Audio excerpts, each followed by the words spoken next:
In the peaceful village of Snizzlewood, where candy grew on trees and soda flowed from fountains, lived the legendary Tung Tung Tung Sakhure, a wooden stick with eyes full of wonder and legs that squeaked when he walked. Tung Tung had a peculiar group of friends. There was Bomboidiro Crocodilo, a crocodile who wore a monocle and loved opera. Then there was Tralaleo Tralala, a bubble-blowing cloud who spoke only in riddles. Lastly, Zinzarella the toaster, a dancing toaster who could shoot slices of bread like boomerangs. One sunny morning, the town awoke to a terrible discovery. The Royal Jellybean Reserve had been emptied. No jellybeans. Not a single wobble, not a single wiggle. Mayor Marshmallow stood atop the jellybean fountain and cried, "This is an emergency. We must find the thief."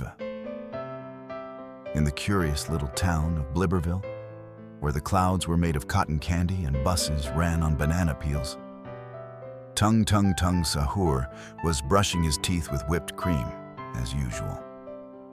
He was humming a mysterious melody he had heard the night before. A melody that came from a slice of pizza left on his windowsill. "Something's cheesy going on," he muttered. He called his friends, Bomboidiro Crocodilo, a crocodile in suspenders who played the saxophone, Tralaleo Tralala, a marshmallow who could juggle watermelons with his eyebrows, Dr. Donuts the Wise, a donut who wore a wizard's hat and floated 2 inches off the ground, and Muffin McMuffin Face, a muffin with a monocle and an obsession with detective novels. Together, they stared at the leftover pizza slice. It began to hum again, in Latin. "Carpe crustum, carpe Christum," the pizza sang. "What does it want?" whispered Tralalelo.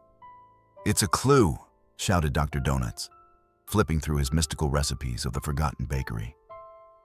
The team packed their jelly bean satchels and jumped into their jelly-powered hovercraft. Their mission: find the origin of the singing pizza before it attracted the attention of their nemesis. Professor Olivier from Basement 13, the evil mastermind made entirely of salad. It all started one evening when the moon began to melt like butter. People screamed. Cheese shops exploded in confusion. But Tung Tung Tung Sakhure remained calm. He gathered his loyal friends. Bomboidiro Crocodilo, who was busy brushing his crocodile teeth with jelly. Tralaleo Tralala, who had just invented a reverse umbrella that rains up. Dr. Peep, the philosopher hedgehog who only spoke in riddles. And the mysterious Blin Blin, who communicated solely through interpretive dance. They met at their headquarters, the legendary Basement 13.5, which only appeared on Thursdays after sneezing. "Friends," Tung said, adjusting his titanium marshmallow hat, "the moon is melting, and we must save it before it turns into fondue." Dr. Peep muttered, "What melts in the sky but freezes your soul?" No one knew. Tralalelo floated upward with his upside-down umbrella. Bomboidiro clicked his teeth and screamed, "To the sky, cannon!" Within minutes, they launched themselves toward the sky in a hot air balloon shaped like a confused carrot. The moon, indeed, was dripping.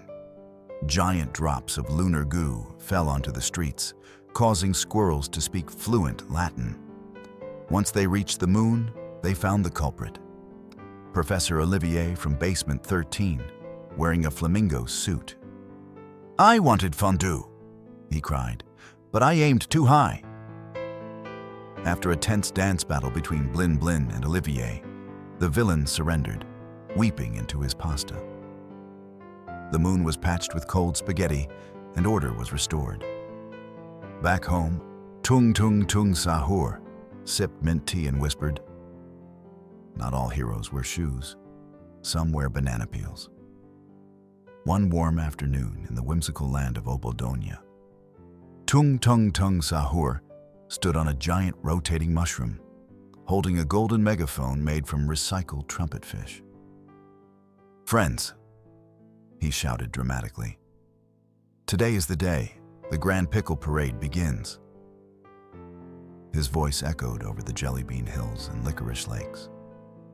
Bomboidiro Crocodilo, dressed in a tuxedo made entirely of banana peels, waved a flag made of lettuce. Tralaleo Tralala spun in circles with joy, accidentally launching several confetti bombs from his oversized nostrils. Their mission was simple: escort the sacred giant pickle from the underground brine vault to the top of Mount Crunchy, where it would be placed in the Hall of Vinegar forever. But chaos struck when Professor Olivier from Basement 13 returned, this time disguised as a carrot wearing aviator goggles. "You shall not pickle in peace," he declared, riding a pogo stick shaped like a pepper grinder. What followed was a culinary clash of epic proportions, with mustard cannons, flying forks, and the terrifying salad cyclone of doom. But as always, unity triumphed. Tung Tung Tung Sakhure activated the Harmony Hummus, a glowing hummus sphere powered by pure friendship. Professor Olivier's disguise melted, revealing his remorseful, tear-streaked face. "I just wanted to be invited to the pickle party," he whimpered. And so they did.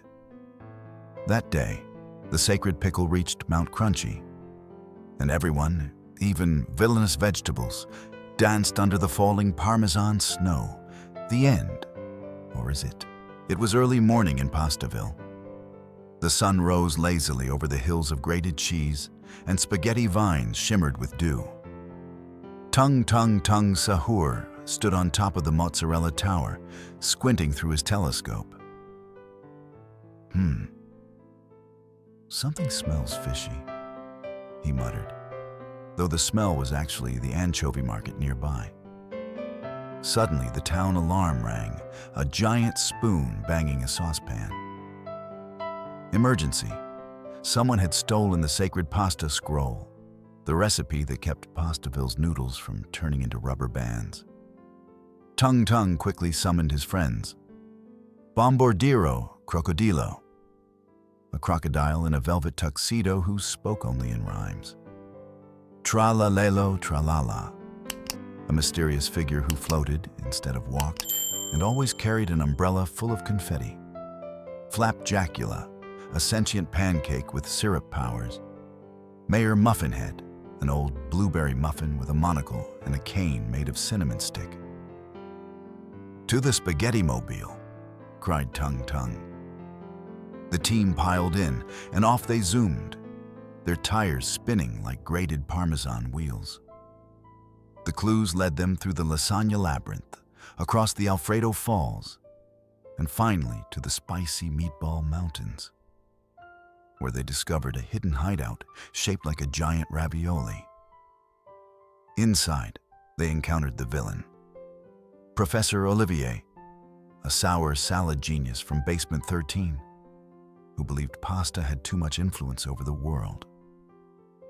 "With the scroll, I shall turn every noodle into soggy sadness," he shouted, adjusting his crouton monocle.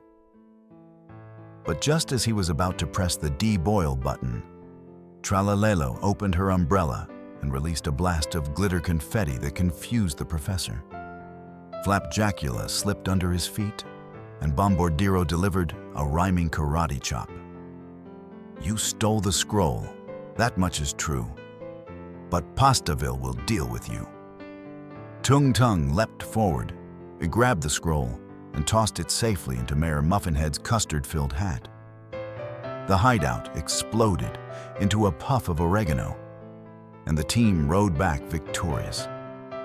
As the stars twinkled above the whimsical waffle woods, Tung Tung Tung Sakhure, Bomboidiro Crocodilo, and Tralaleo Tralala sat around a flickering marshmallow fire. The singing pizza hummed softly in the background, still speaking Latin for no apparent reason. Professor Olivier had long retreated back to basement 13, now filled with glowing cucumbers that whispered ancient lullabies. Tung Tung looked at his friends with a satisfied grin. We've been to the bubblegum caverns, survived the taffy tornado, and outwitted a professor obsessed with salad. What more could life throw at us? Bomboidiro Crocodilo licked some remaining jam off his snout. Only one thing left, my friend. A nap. With a collective yawn, the friends stretched out under a giant cotton candy tree, the sky above glowing with sleepy fireflies. Tralaleo Tralala pulled a glittering blanket made of spaghetti over them, and soon they were snoring in perfect harmony, except for the pizza which kept singing opera. And so ended their latest bizarre adventure, not with a bang, but with a burp, a giggle, and a sprinkle of powdered sugar.